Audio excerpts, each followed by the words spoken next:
One of the lessons of the war in Iran is the empire is good for nothing anyway, right? We have H-bombs that are enough to deter anyone from attacking us, but America's military empire in the Middle East is completely bankrupt, right? That whole thing was a hollow bluff, and the Iranians just called it, and we lost. I mean, our bases have been evacuated. And then you've had the New York Times, and I hate to cite CNN, but it was a well-sourced story where they got all these great satellite photos and went and showed how the Iranians reached out and touched 18 bases from Erbil in northern Iraq all the way down to Muscat in Oman, and took out all radar stations and pitted our runways, hit refueling tankers and AWACS radar planes, and took out the entire, not the entire, but a huge percentage of the overlapping radars for the missile defense systems over there. Yeah. Left our allies in Saudi, Qatar, UAE, Bahrain wide open. Our naval's Fifth Fleet station at Bahrain is destroyed and offline.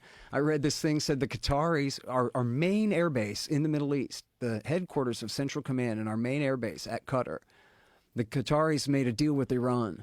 Please stop hitting us. And they promised to not allow America to fly any sorties out of Qatar, our main airbase, during that war. And so, as Justin Logan from the Cato Institute said, well, what good is a military base that you can't fight a war from?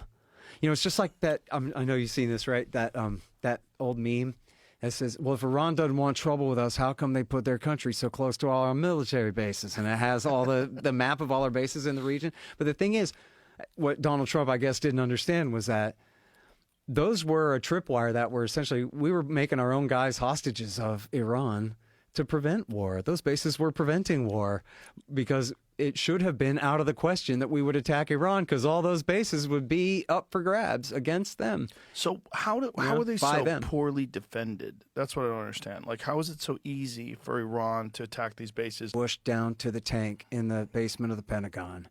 And they told him, look, we'll do your Iraq surge where we increase the war in Iraq, but we really don't want to go to Iran.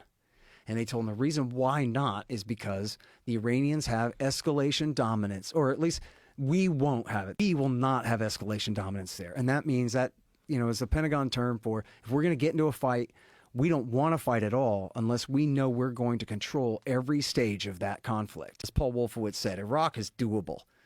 In the case of Iran, they have, most importantly of all, a short and medium range missile force that we cannot defend from.